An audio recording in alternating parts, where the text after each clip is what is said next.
Well, I just thought, maybe, it was something to do with, you know, her crowd. Mrs. Dursley sipped her tea through pursed lips.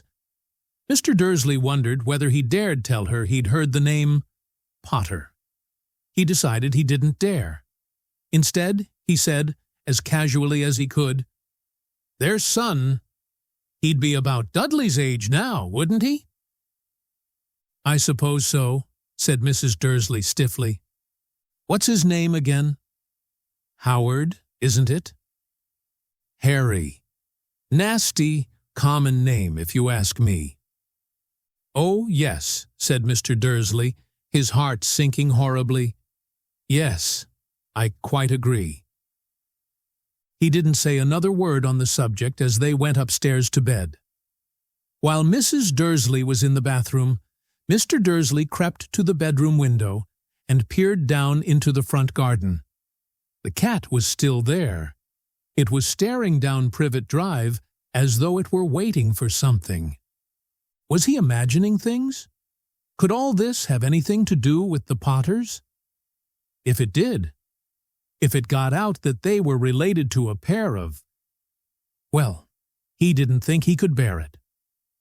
The Dursleys got into bed. Mrs. Dursley fell asleep quickly, but Mr. Dursley lay awake, turning it all over in his mind. His last comforting thought before he fell asleep was that even if the Potters were involved, there was no reason for them to come near him and Mrs. Dursley. The Potters knew very well what he and Petunia thought about them and their kind. He couldn't see how he and Petunia could get mixed up in anything that might be going on. He yawned and turned over. It couldn't affect them. How very wrong he was.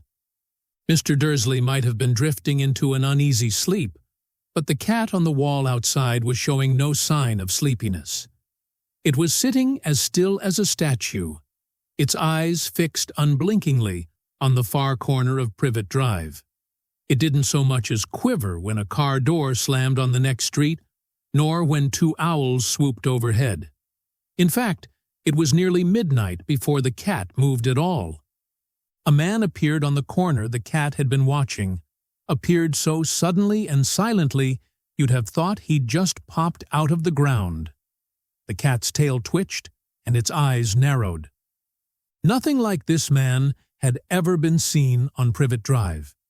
He was tall, thin, and very old, judging by the silver of his hair and beard, which were both long enough to tuck into his belt. He was wearing long robes, a purple cloak that swept the ground, and high-heeled, buckled boots. His blue eyes were light, bright, and sparkling behind half-moon spectacles, and his nose was very long and crooked, as though it had been broken at least twice. This man's name was Albus Dumbledore. Albus Dumbledore didn't seem to realize that he had just arrived in a street where everything from his name to his boots was unwelcome. He was busy rummaging in his cloak, looking for something. But he did seem to realize he was being watched because he looked up suddenly at the cat, which was still staring at him from the other end of the street. For some reason, the sight of the cat seemed to amuse him. He chuckled and muttered, "I should have known." He found what he was looking for in his inside pocket. It seemed to be a silver cigarette lighter. He flicked it open, held it up in the air, and clicked it. The nearest street lamp went out with a little pop. He clicked it again. The next lamp flickered into darkness. 12 times he clicked the put-outer, until the only lights left on the whole street were 2 tiny pinpricks in the distance, which were the eyes of the cat watching him. If anyone looked out of their window now, even beady-eyed Mrs. Dursley, they wouldn't be able to see anything that was happening down on the pavement. Dumbledore slipped the put-outer back inside his cloak and set off down the street toward number 4, where he sat down on the wall next to the cat. He didn't look at it, but after a moment he spoke to it. "Fancy seeing you here, Professor McGonagall." He turned to smile at the tabby, but it had gone. Instead, he was smiling at a rather severe-looking woman who was wearing square glasses exactly the shape of the markings the cat had had around its eyes.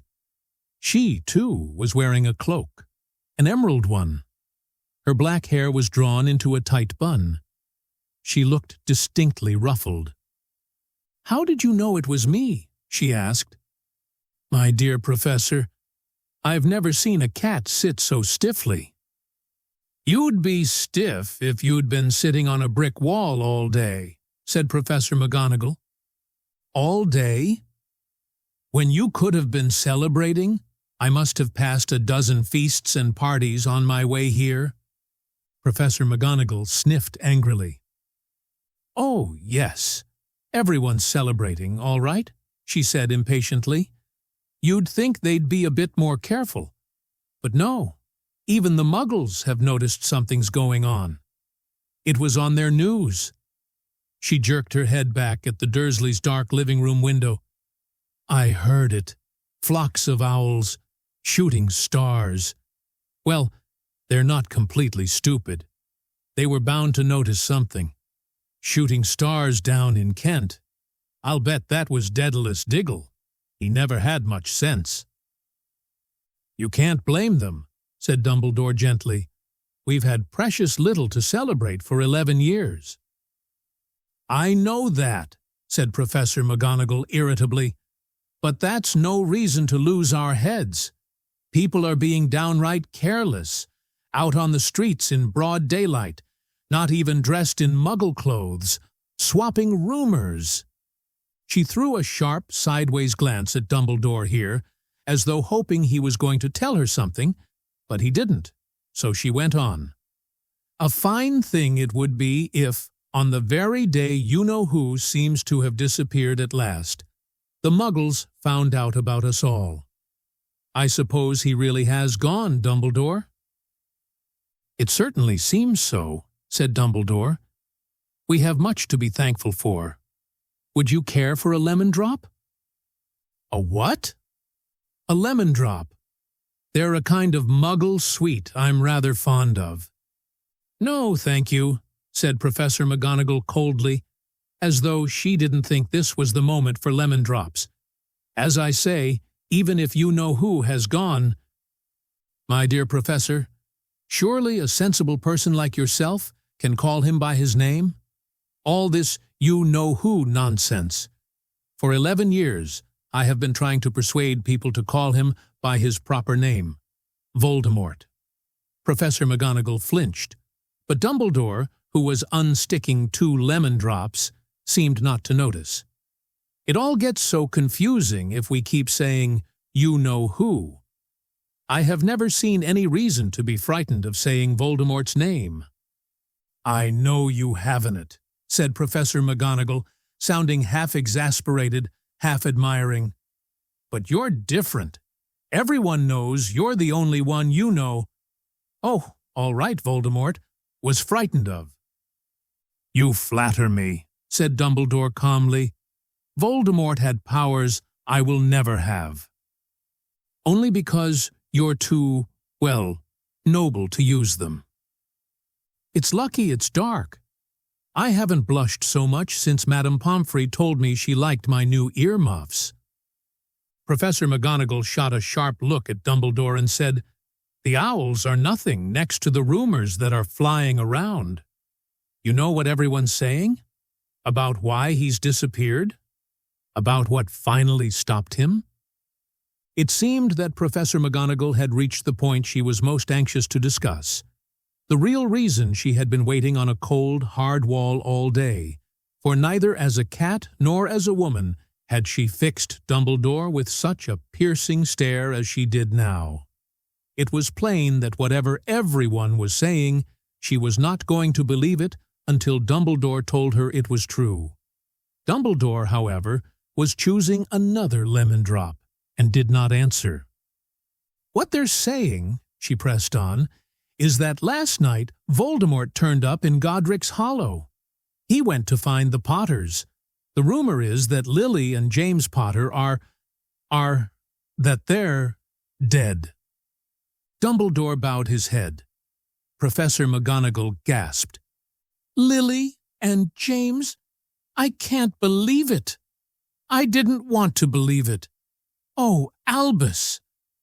Dumbledore reached out and patted her on the shoulder. I know, he said heavily. Professor McGonagall's voice trembled as she went on. That's not all. They're saying he tried to kill the Potter's son, Harry. But he couldn't. He couldn't kill that little boy. No one knows why or how. But they're saying that when he couldn't kill Harry Potter, Voldemort's power somehow broke. And that's why he's gone. Dumbledore nodded glumly. It's true? Faltered Professor McGonagall. After all he's done, all the people he's killed, he couldn't kill a little boy? It's just astounding. Of all the things to stop him. But how in the name of heaven did Harry survive? We can only guess, said Dumbledore. We may never know. Professor McGonagall pulled out a lace handkerchief and dabbed at her eyes beneath her spectacles. Dumbledore gave a great sniff as he took a golden watch from his pocket and examined it. It was a very odd watch. It had 12 hands but no numbers.